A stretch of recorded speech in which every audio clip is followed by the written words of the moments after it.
बदलता हुआ देहात। बदलता हुआ देहात हमारा 5वां पॉइंट है, बदलता हुआ देहात। जनता में राजा की छवि क्या थी, ये हमें कैसे पता चलेगा? ये पता चलेगा हमें कहानियों से। कहता राजाओं के बारे में प्रजा क्या सोचती थी। आज भी राजा जानना चाहता है, जो आज भी हमारे शासक होते हैं वो जानना चाहते हैं कि लोग हमारे बारे में क्या सोचते हैं। तो उसी प्रकार प्राचीन समय में भी राजा जानना चाहते थे कि वहाँ उनकी प्रजा उनके बारे में क्या सोचती है। स्वाभाविक है कि अभिलेखों से सभी जवाब नहीं मिलते, क्योंकि अभिलेख तो बनवाए ही राजाओं ने हैं। वस्तुतः साधारण जनता द्वारा राजाओं के बारे में अपने विचारों और अनुभव के विवरण कम ही छोड़े गए हैं। फिर भी इतिहासकारों ने इसका निराकरण करने का प्रयास किया, इस समस्या का हल किया उन्होंने। उदाहरण के तौर पे जातक, जो महात्मा बुद्ध के पूर्व जन्मों की कथाएं, उनको जातक कथाएं बोलते हैं, और ये पाली भाषा में लिखी गई। कौन सी भाषा में लिखी गई जातक कथाएं? पाली भाषा में। और पंचतंत्र जैसे ग्रंथों में वर्णित कथाओं की समीक्षा करके इतिहासकारों ने पता लगाया है कि इनमें से अनेक कथाओं के स्रोत मौखिक किस्से और कहानियां हैं, जिन्हें बाद में लिखा गया, लिपिबद्ध किया गया है। जातक कथाएं पहली सहस्त्राब्दी ईस्वी के मध्य में पाली भाषा में लिखी गई थी। साइड में आप देख सकते हैं गुजरात की सुदर्शन झील, बहुत इंपॉर्टेंट है ये। कहता है सुदर्शन झील एक कृत्रिम जलाशय था, एक झील थी। हमें इसका ज्ञान लगभग 2वीं शताब्दी ईस्वी के संस्कृत के एक पाषाण अभिलेख से होता है। इस अभिलेख को किसने बनवाया था? शक शासक रुद्रदमन ने। शक शासक रुद्रदमन ने की उपलब्धियों का उल्लेख करने के लिए बनवाया गया था। इस अभिलेख में कहा गया है, इस अभिलेख में क्या कहा गया है कि जल दवारों द्वारा और तटबंधों वाली इस झील के निर्माण कार्य का निर्माण मौर्य काल के एक स्थानीय राज्यपाल द्वारा किया गया था, लेकिन एक भीषण तूफान के कारण इसके तटबंध टूट गए, इस झील के तटबंध टूट गए। हालांकि शुरुआत में ये इसका निर्माण मौर्य काल में हुआ था। सारा पानी बह गया। बताया जाता है कि तत्कालीन शासक जो शक शासक थे रुद्रदमन ने इस झील की मरम्मत अपने खर्चे से करवाई थी, और इसके लिए अपनी प्रजा से कर भी नहीं लिया था। इसी पाषाण खंड पर एक और अभिलेख भी खुदा हुआ है, जो लगभग 5वीं सदी का है, जिसमें कहा गया है कि गुप्त वंश के एक शासक ने एक बार फिर इस झील की मरम्मत करवाई थी। यह था सुदर्शन झील के बारे में, जो गुजरात में है। अब कहता है गदनतिंदु जातक नामक एक कहानी में बताया गया है। क्या बताया गया कि एक कुटिल राजा की प्रजा किस प्रकार से दुखी होता है। यदि राजा ही कुटिल है तो उसकी प्रजा किस किस प्रकार के कष्ट उठाती है, किस प्रकार दुखी रहती है। इन लोगों में वृद्ध महिलाएं, पुरुष, किसान, पशुपालक, ग्रामीण बालक और यहाँ तक कि जानवर भी पीड़ित होते हैं, भी शामिल हैं। जब राजा अपनी पहचान बदलकर प्रजा के बीच में यह पता लगाने के लिए गया कि लोग उसके बारे में क्या सोचते हैं, तो एक एक कर सबने अपने दुखों के लिए राजा को भला बुरा कहा। उनकी शिकायत थी कि रात में डकैत उन पर हमला करते हैं, रात में डकैत उन पर हमला करते हैं, और दिन में जो कर इकट्ठा करने वाले अधिकारी हैं राजा के, वो परेशान करते हैं। ऐसी परिस्थिति से बचने के लिए लोग अपने गांव छोड़कर कहाँ पर भाग जाते हैं, कहाँ पर बस जाते हैं? जंगल में बस गए। जैसा कि इस कथा से पता चलता है कि राजा और प्रजा, विशेषकर ग्रामीण प्रजा के बीच संबंध कैसे थे? तनावपूर्ण थे, क्योंकि शासक अपने राजकोष को भरने के लिए बड़े बड़े कर की मांग करते थे। आज भी सरकारें ज़्यादा से ज़्यादा टैक्स चाहती हैं। ऐसे प्राचीन समय में भी राजा ज़्यादा से ज़्यादा लगान चाहते थे, टैक्स चाहते थे, जिससे किसान जो खास तौर पर त्रस्त रहते थे। इस जातक कथा से पता चलता है कि इस संकट से बचने के एक उपाय था जंगल की ओर भाग जाना। इसी बीच करों की बढ़ती मांग को पूरा करने के लिए किसानों ने उपज बढ़ाने के और तरीके और उपाय ढूंढने शुरू किए। तो उपज बढ़ाने के तरीके कौन कौन से थे? कहता है कि उपज बढ़ाने का एक तरीका था हल्का प्रचलन। हल्का प्रचलन जो 6वीं शताब्दी ईसा पूर्व से ही गंगा और कावेरी की घाटियों के जो उर्वर कछारी क्षेत्रों से फैल गया था। हल का प्रयोग बढ़ गया था। जिन क्षेत्रों में भारी वर्षा होती थी वहां लोहे के फाल वाले हलों के माध्यम से उर्वर भूमि की जुताई की जाने लगी, क्योंकि लोहे के फाल के बिना हल जो जुताई करेगा वो गहरी नहीं होगी, और जो मिट्टी कठोर हो जाती है, जहाँ ज़्यादा बारिश होती है, ज़्यादा पानी लगता है तो वह मिट्टी कठोर हो जाती है। तो ऐसी मिट्टी बिना लोहे के फाल वाले हलों के बिना कंट्रोल में नहीं हो सकती, बिना उसकी जुताई नहीं हो सकती। इसके अलावा गंगा की घाटी में धान की रोपाई की वजह से क्योंकि पहले सीधी धान बोई जाती थी, धान का बीज बोया जाता था, लेकिन उसके बाद उसकी प्योद तैयार करके जो धान की रोपाई की वजह से उपज में भारी वृद्धि हुई। हालांकि किसानों को इसके लिए कमरतोड़ मेहनत करनी पड़ती थी। आज भी जो धान की कृषि है उसको कमरतोड़ फसलों में गिना जाता है। भाई ये इसके अंदर बहुत ज़्यादा मेहनत चाहिए। यद्यपि लोहे के फाल वाले हल की वजह से फसलों की उपज बढ़ने लगी, लेकिन ऐसे हलों का उपयोग उपमहाद्वीप के कुछ हिस्सों तक सीमित रहा। साथ में देख सकते हैं हम धान की रोपाई उन क्षेत्रों में की जाती थी, आज भी उन क्षेत्रों में की जाती है, पहले भी, जहाँ पानी बहुतायत मात्रा में होता है। इससे पहले धान के बीज अंकुरित करके पानी से भरे खेतों में पौधों की रोपाई की जाती है, क्योंकि ज़्यादा मात्रा में पौध बच जाती है, अतः इससे धान की उपज बढ़ जाती है। यदि कोई पौध खराब हो तो उसको निकाल दिया जाता है। दूसरा, एक थोड़ी जगह में ही, जितनी जगह में पौध तैयार की जाती है उतनी जगह में पानी देना पड़ता है, और खरपतवार की समस्या से भी निजात मिल जाती है। तो इसलिए धान की रोपाई एक अपने आप में क्रांतिकारी परिवर्तन था। आगे कहता है सीमित था। जो पंजाब और राजस्थान जैसी अर्ध शुष्क जमीन वाले क्षेत्रों में लोहे के फाल वाले हल का प्रयोग 20वीं सदी में शुरू हुआ है, क्योंकि जमीन वो थी, बालू मिट्टी की तरह थी, जिसमें हाल वाले फलों की ज़्यादा जरूरत नहीं पड़ती थी। इसलिए यहाँ लकड़ी वाले हल ही पहले चलते रहे हैं। जो किसान उपमहाद्वीप के पूर्वोत्तर और मध्य पर्वतीय क्षेत्रों में रहते थे, उन्होंने खेती के लिए कुदाल का उपयोग किया है, जो ऐसे इलाके के लिए कहीं अधिक उपयोगी थी, क्योंकि वहाँ हल तो चलाया नहीं जा सकता, पथरीली सी धरती होती है, उबड़ खाबड़ होती है, ऊंची नीची जमीन होती है, तो वहाँ कुदाल का ही प्रयोग होता है। उपज बढ़ाने का एक और तरीका था कुओं, तालाबों और कहीं कहीं नहरों के माध्यम से सिंचाई करना। व्यक्तिगत लोगों और कृषकों समुदायों ने मिलकर सिंचाई के साधन निर्मित किए गए। व्यक्तिगत तौर पर तालाबों, कुओं और नहरों जैसे जो सिंचाई साधन निर्मित करने वाले लोग पराय राजा या प्रभावशाली लोग थे, जिन्होंने अपने इन कामों का उल्लेख अभिलेखों में भी करवाया है। नेक्स्ट है ग्रामीण समाज में विभिन्नताएं। ग्रामीण समाज में विभिन्नताएं कहता है, यद्यपि खेती की नई तकनीकों से उपज तो बढ़ी, लेकिन इसके लाभ समान नहीं थे। इस बात के प्रमाण मिलते हैं कि खेती से जुड़े लोगों में उत्तरोत्तर भेद बढ़ता जा रहा था।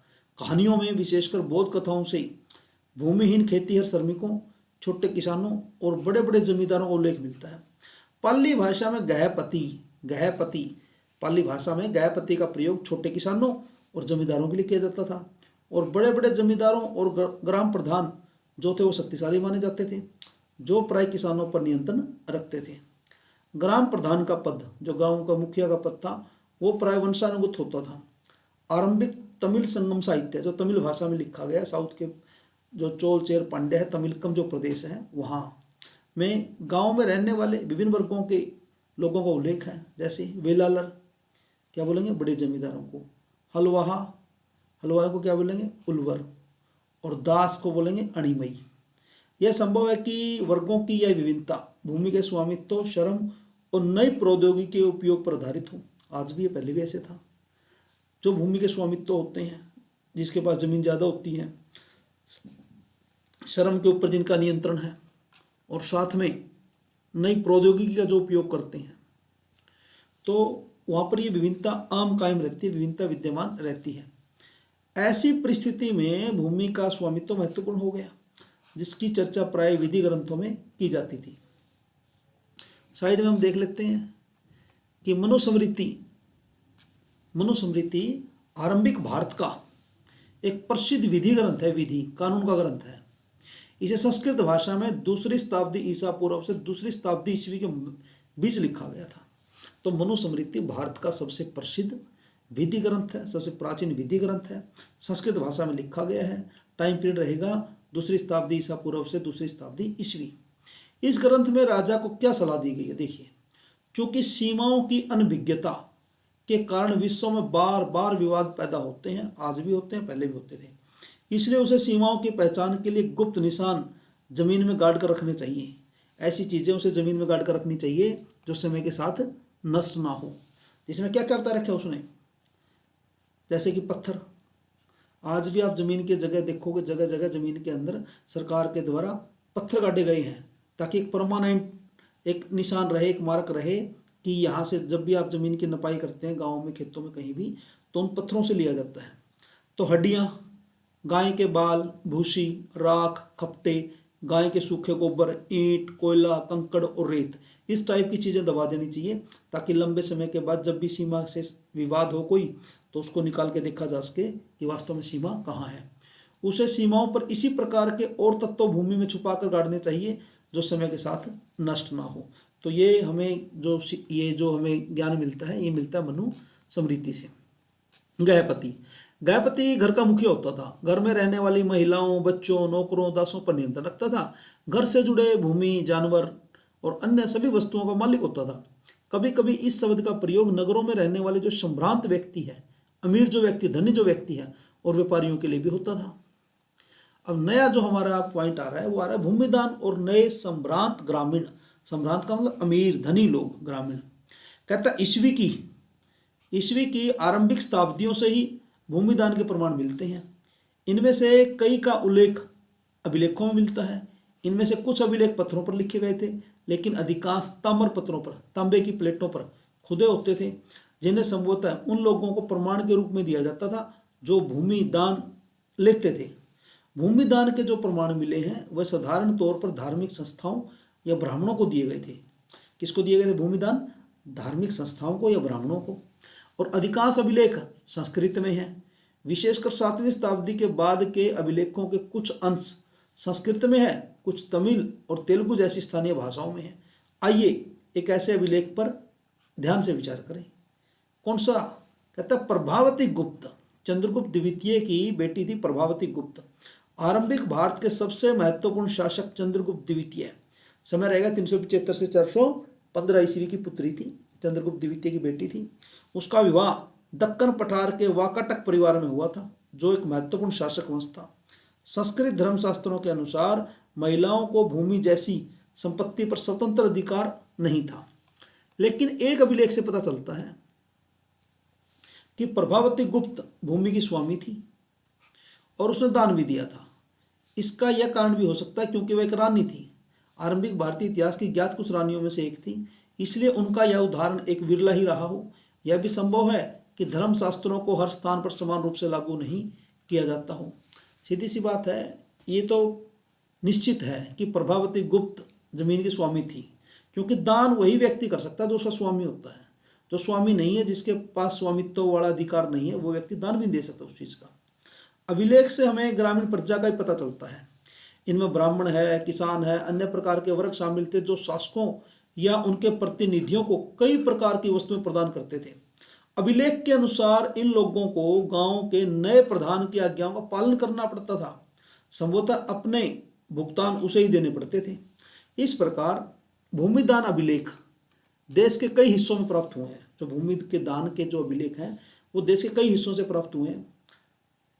क्षेत्रों में दान में दी गई भूमि की माप में अंतर है। कहीं कहीं तो छोटे छोटे टुकड़े दिए गए हैं और कहीं बड़े बड़े भू क्षेत्र दान में दिए गए हैं। साथ ही जो भूमिदान में दान प्राप्त करने वाले लोगों के अधिकारों में भी क्षेत्रीय परिवर्तन है। किसी जगह जिसको भूमिदान मिली है उसके अधिकार कुछ है, दूसरी जगह उसके अधिकार कुछ है, कहीं कम है, कहीं ज़्यादा है। इतिहासकारों में भूमिदान का प्रभाव एक गर्म वाद विवाद का विषय बना हुआ है। कुछ इतिहासकारों का मानना है कि भूमिदान शासक वंश द्वारा कृषि को नए क्षेत्रों में प्रोत्साहित करने की रणनीति थी, क्योंकि पहले ज़्यादातर ज़मीन पे पेड़ थे, उनको काट कर खेती के लायक ज़मीन को बनाना राजाओं के लिए एक आसान तरीका ही निकाला उन्होंने कि इस ज़मीन को दान में दे दिया जाए, तो जो व्यक्ति दान पाएगा वो अपने आप उसको डेवलप करेगा। आजकल भी सरकार है ना, नई नई कंपनियों को बढ़ावा देने के लिए उनको कुछ साल के लिए टैक्स में छूट दे देती है, 2 साल के लिए, 5 साल के लिए, ताकि उस एरिया में वो कंपनी डेवलप करे, लोगों को रोजगार मिले। तो इसी प्रकार ये भी हो सकता है कि राजा एक रणनीति के तहत जमीन को दान में देते हों। जबकि कुछ का कहना है कि भूमि दान से दुर्बल होते राजनीतिक प्रभुत्व का संकेत मिलता है। मीन्स राजा का शासन सामंतों पर दुर्बल होने लगा था, तो उन्होंने भूमिदान के माध्यम से अपने समर्थक जुटाने प्रारंभ कर दिए। उनका यह भी मानना है कि राजा स्वयं को उत्कृष्ट स्तर के मानव के रूप में, साइड में देख लेते हैं, एक छोटे गांव का जीवन देखिए। हर्षचरित संस्कृत में लिखी गई कन्नौज के शासक जो राजा हर्षवर्धन थे उनकी जीवनी है हर्षचरित, और इसका लेखक है उनका दरबारी कवि बाणभट्ट। हर्षवर्धन के राजकवि थे ये बाणभट्ट। यह उस ग्रंथ का एक अंश है। इसमें विंध्य क्षेत्र के जंगल के किनारे की एक बस्ती के जीवन का एक अति विरल चित्र प्रस्तुत किया गया है कि उस क्षेत्र में जो बस्ती थी वहाँ जीवन कैसा था। बस्ती के किनारे का अधिकांश क्षेत्र जंगल है। यहाँ धान की उपज वाली खलिहान और उपजाऊ भूमि के हिस्सों को छोटे किसानों ने आपस में बांट लिया है। यहाँ के अधिकांश लोग किसका प्रयोग करते हैं? कुदाल का प्रयोग करते हैं, क्योंकि घास से भरी भूमि में हल चलाना मुश्किल है। बहुत कम हिस्से साफ हैं, जो है उसकी काली मिट्टी काले लोहे जैसी सख्त है। यहाँ लोग पेड़ की छाल के गट्ठर लेकर चलते हैं। फूलों से भरे अनगिनत बोरे, अलसी, सन और भारी मात्रा में शहद, बोरपंख, मोम, लकड़ी और घास के बोझ लेकर आते जाते रहते हैं। जो ग्रामीण महिलाएं हैं रास्ते में बसे गांवों में जाकर बेचने को तत्पर रहती इन चीज़ों को। उनके सिरों पर जंगल से एकत्रित किए जो फल हैं उनकी टोकरियां हैं, जिसको बेचने जाती है उस बस्ती में। कत्तैक के रूप में प्रदर्शित करना चाहते थे। जैसा कि हमने पिछले अंश में देखा है, उनका नियंत्रण ढीला होता जा रहा था, इसलिए वे अपनी शक्ति का आडंबर प्रस्तुत करना चाहते थे, दिखावा प्रस्तुत करना चाहते थे। अब कहता है साइड में, पहले हम इस शब्द को पढ़ेंगे अग्रहार। वेरी वेरी इंपॉर्टेंट है ये, कंपटीशन के पॉइंट ऑफ व्यू से भी और क्लास के हिसाब से। अग्रहार उस भूभाग को कहते थे जो ब्राह्मणों को दान में दिया जाता था। अग्रहार उस भूमि के टुकड़े को कहते थे जो ब्राह्मणों को दान में दिया जाता था। ब्राह्मणों से भूमि कर या अन्य प्रकार के कर नहीं वसूले जाते थे। ब्राह्मणों को स्वयं स्थानीय लोगों से कर वसूलने का अधिकार था जो उस एरिया में रहते थे। अब कहता है प्रभावती गुप्त और दंगुन गांव। प्रभावती गुप्त ने अभिलेखों में यह कहा है, क्या कहा है कि प्रभावती ग्राम कुटुंबिनों, ब्राह्मणों और दंगुन गांव के अन्य वासियों को आदेश देती है। क्या आदेश देती है? आपको ज्ञात हो कि कार्तिक शुक्ल पक्ष की द्वादशी तिथि को धार्मिक पुण्य प्राप्त करने के लिए इस ग्राम को जल अर्पण के साथ आचार्य चनाल स्वामी को दान में दिया जाता है, दान दिया गया है। मतलब प्रभावती गुप्त ने गांव को किसको दान में दिया है? आचार्य चनाल स्वामी को। आपको इनके सभी आदेशों का पालन करना चाहिए। दंगुन गांव के लोगों को आचार्य चनाल स्वामी के आदेश का पालन करना चाहिए। एक अग्रहार के लिए उपयुक्त निम्नलिखित रियायतों का निर्देश भी देती हूँ। क्या क्या रियायतें हैं? इस गांव में पुलिस या सैनिक प्रवेश नहीं करेंगे, क्योंकि ये गांव अब दान में दिया जा चुके हैं, इसलिए इस गांव में पुलिस या सैनिक प्रवेश नहीं करेंगे। दौरे पर आने वाले शासकीय अधिकारियों को यह गांव घास देने और आसन में प्रयुक्त होने वाली जानवरों की खाल और कोयला देने के दायित्व से मुक्त है। मतलब इस गांव से जो भी अधिकारी भी आएंगे तो भी ना तो उनको घास देनी पड़ेगी, उनके जो जानवर होते हैं, और ना उनको कोई खाल, जानवरों की जो खाल है वो भी नहीं देना पड़ेगा, कोयला ये कुछ नहीं देना, सारी चीज़ों से मुक्त है ये गाँव। साथ ही वो मदिरा खरीदने और नमक हेतु खुदाई करने के जो राजसी अधिकार है उसको कार्यान्वित किए जाने से मुक्त है। इस गांव को खनिज पदार्थ और खाद्य वृक्ष के उत्पाद देने से भी छूट है, फूल और दूध देने से भी छूट है। इस गांव का दान इसके भीतर की संपत्ति और बड़े छोटे सभी करों सहित किया गया है। मतलब संपूर्ण जो गांव का जो जितना भी था वो सारा अधिकार उसको चनाल स्वामी को दिया गया है। इस राज्यादेश को 13वें राज्यवर्ष में लिखा गया है। इसे चक्रदास ने उत्कीर्ण किया है। ये जो अभिलेख होता है, जो उत्खनन किया है, ये चक्रदास ने उत्कीर्ण किया है। भूमि दान के प्रचलन से राज्य और किसानों के बीच के संबंध की झांकी मिलती है, लेकिन कुछ लोग ऐसे भी थे जिन पर अधिकारियों या सामंतों का नियंत्रण नहीं था। वो कौन लोग थे? वो पशुपालक थे, वो संग्राहक थे, शिकारी थे, मछुआरे थे, शिल्पकार थे, घुमक्कड़ तथा लगभग एक ही स्थान पर रहने वाले लोग और जगह जगह घूमकर खेती करने वाले लोग। सामान्यतः ऐसे लोग अपने जीवन और आदान प्रदान के विवरण नहीं रखते थे। नेक्स्ट हमारा जो पॉइंट आ रहा है वो आ रहा है नगर एवं व्यापार, नए नगर। आइए उन नगरों की बात करें जिनका विकास लगभग 6वीं शताब्दी ईसा पूर्व में उपमहाद्वीप के विभिन्न क्षेत्रों में हुआ। जैसा कि हमने पढ़ा है, इनमें से जो अधिकांश नगर है वो महाजन पदों की राजधानियां थे। प्राय सभी नगर संचार के मार्गों के किनारे बसे थे। पाटलिपुत्र पीछे पढ़ा हमने, अब फिर दोबारा पढ़ रहे हैं हम। पाटलिपुत्र जैसे कुछ नगर नदी मार्ग के किनारे बसे थे। उज्जैनी भूतल मार्ग पे। इसके अलावा जो पुहार है, पुहार वो समुद्र तट पर था जहाँ से समुद्री मार्ग प्रारंभ हुए। मथुरा जैसे अनेक शहर, देखिए मथुरा जो शहर है ये व्यावसायिक, सांस्कृतिक और राजनीतिक तीनों प्रकार की गतिविधियों के जीवंत केंद्र थे। अब कहता है पाटलिपुत्र का इतिहास। जो वर्तमान बिहार की राजधानी पटना है उसका प्राचीन नाम क्या है? पाटलिपुत्र, जो मगध साम्राज्य की केंद्रीय राजधानी था। प्रत्येक नगर का अपना इतिहास था। उदाहरण के तौर पर पाटलिपुत्र का विकास पाटलीग्राम नाम के गांव से हुआ। फिर 5वीं सदी ईसा पूर्व में मगध शासकों ने अपनी राजधानी बनाया। मैंने पीछे बताया था आपको किस राजा ने पाटलिपुत्र को अपनी राजधानी बनाया। वो था जो हर्यक वंश के राजा बिंबिसार का बेटा अजातशत्रु, और अजातशत्रु का बेटा था उदयन ने पाटलिपुत्र को अपनी राजधानी बनाया था।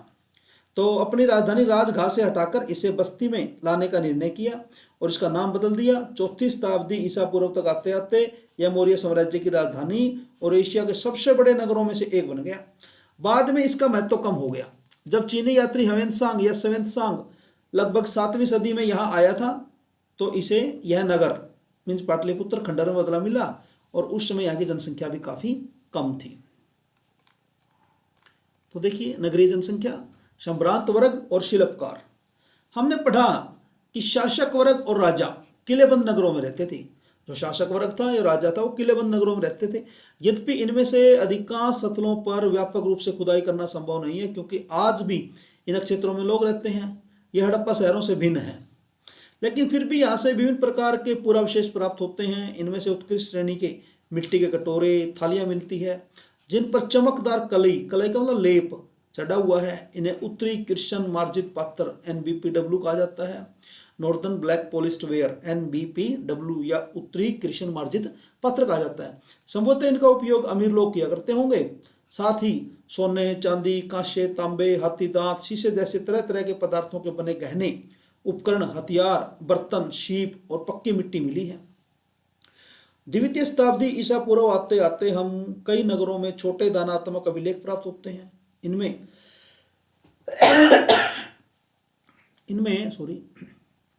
इनमें दाता के नाम के साथ साथ प्राय उसके व्यवसाय का भी उल्लेख मिलता है। जब दान करने वाला है वो कौन सा काम धंधा करता था। इनमें नगरों में रहने वाले धोबी,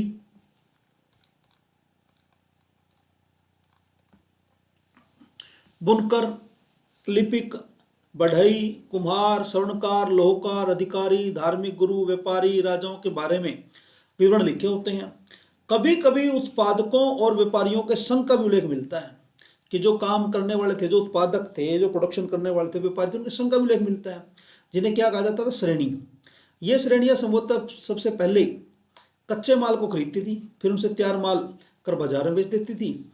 यह संभव है कि शिल्पकारों ने नगर में रहने वाले सम्भ्रांत लोगों की बढ़ती मांग को पूरा करने के लिए कई प्रकार के लोहे उपकरणों का उपयोग किया हो। हम साइड में एक बॉक्स छोड़ के आए हैं, वो देख लेते हैं पहले। चित्र 2.6 एक प्रतिमा की भेंट देखिए। यह मथुरा से मिले एक मूर्ति का भाग है। इस पर प्राकृत में एक अभिलेख भी खुदा हुआ। प्राकृत में एक अभिलेख भी खुदा हुआ, देख सकते हैं आप, अभिलेख भी खुदा हुआ प्राकृत भाषा में।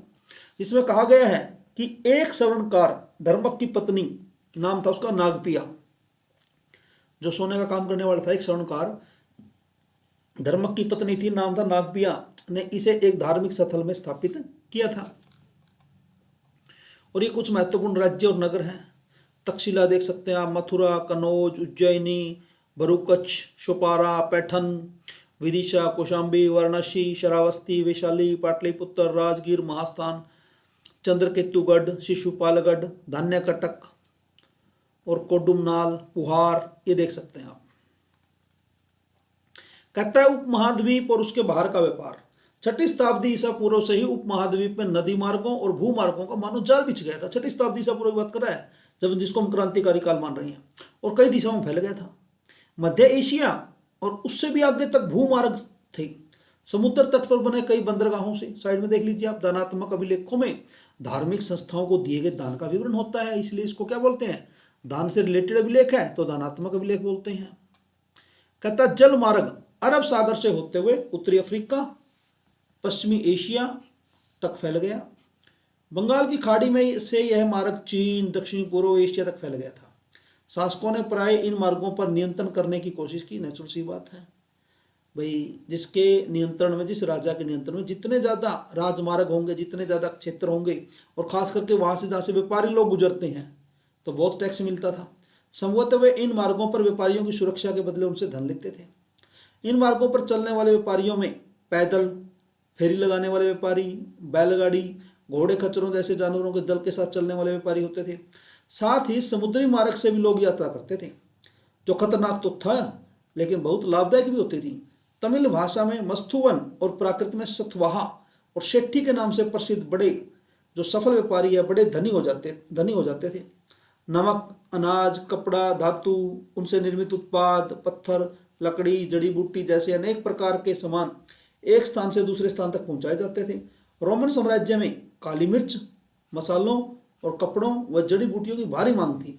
इन सभी वस्तुओं को अरब सागर के रास्ते भूमध्य क्षेत्र तक पहुंचाया जाता था। ये देखिए मालाबार तट, पता है आपको, आधुनिक केरल है, जो केरल के तट को मालाबार तट बोलते हैं। यह एक यूनानी समुद्री यात्री द्वारा रचित पेरिप्लस ऑफ एरिथेरियन सी का एक अंश है, लगभग प्रथम शताब्दी ईस्वी का है। क्या कहता है, भारी मात्रा में काली मिर्च और दाल खरीदने के लिए बाजार वाले नगरों में वे विदेशी व्यापारी जहाज भेजते हैं। एक तो यहाँ पर भारी मात्रा में क्या क्या है, सिक्के, पुखराज, सुरमा, मूंगे, कच्चे शीशे, तांबे, टीन, शीशे का आयात किया जाता है। इन बाजारों के आसपास भारी मात्रा में उत्पन्न काली मिर्च का निर्यात किया जाता है। इसके अलावा उच्च कोटि के मोतियों, हाथी दांत, रेशमी वस्त्र, विभिन्न प्रकार के पारदर्शी पत्थरों, हीरों और काले नग और कछुए की खोपड़ी का भारी मात्रा में आयात होता था। तमिलनाडु के कोडुमनाल में बहुमूल्य और कम मूल्यवान पत्थरों से बनाए जाने वाले मूंगों के उद्योग के पुरातात्विक साक्ष्य मिले हैं। यह संभव है कि पेरिप्लस में वर्णित पत्थरों को इन्हीं तटवर्ती बंदरगाहों तक स्थानीय व्यापारी लाए होंगे। अब कहता है सिक्के और राजा।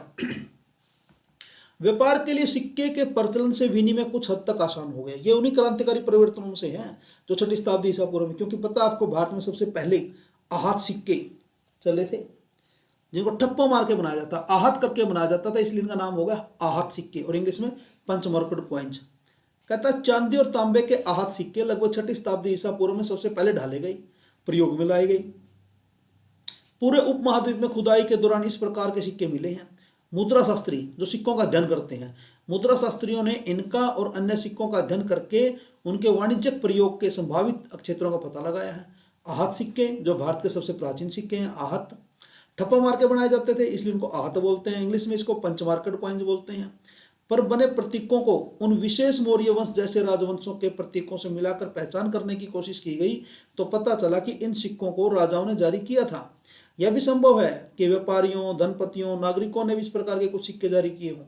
शासकों की प्रतिमा और नाम के साथ सबसे पहले जो सिक्के जारी किए वो हिंद यूनानी शासकों ने, इंडो ग्रीक, ये भी आ सकता है इंडो ग्रीक को हिंदी में बोलते हैं, हिंद यूनानी।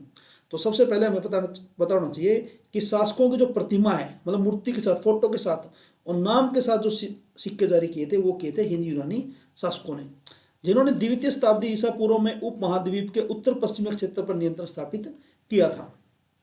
हालांकि सोने के सिक्के, हालांकि ये कुछ न्यूमिस्मेटिक से रिलेटेड हमारे टॉपिक ही हैं। सबसे पहले सिक्के आहत सिक्के, पंच मार्केट कॉइन्स बोलते हैं जिसको।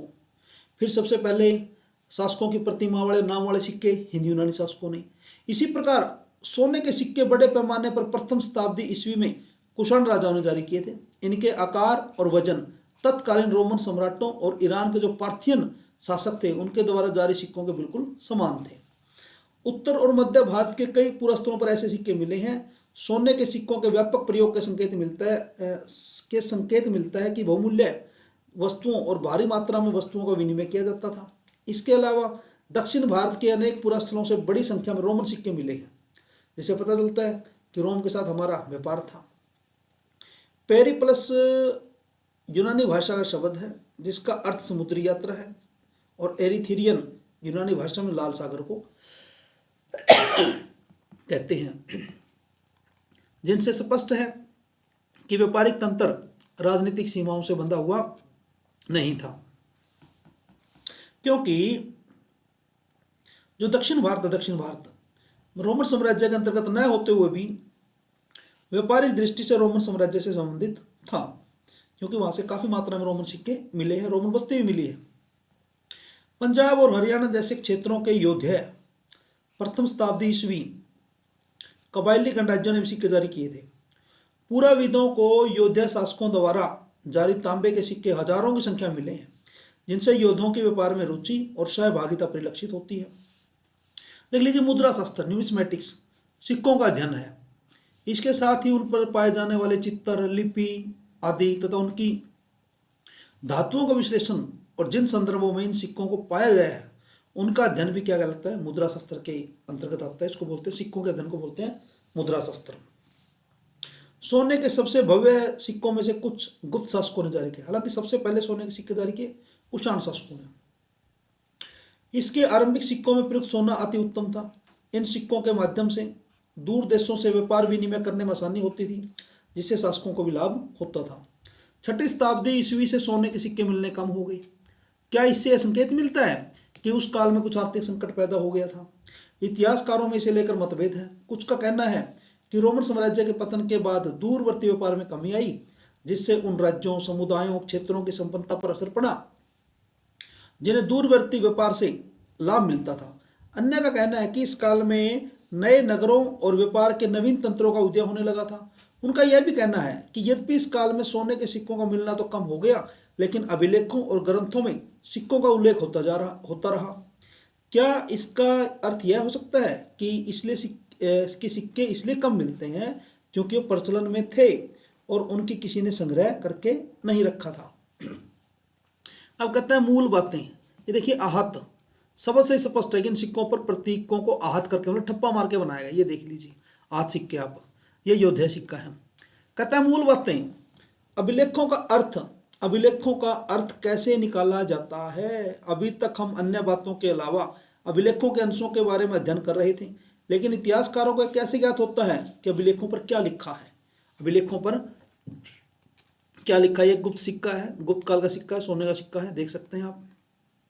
यह अभिलेख है आपके सामने, अशोक का एक अभिलेख है।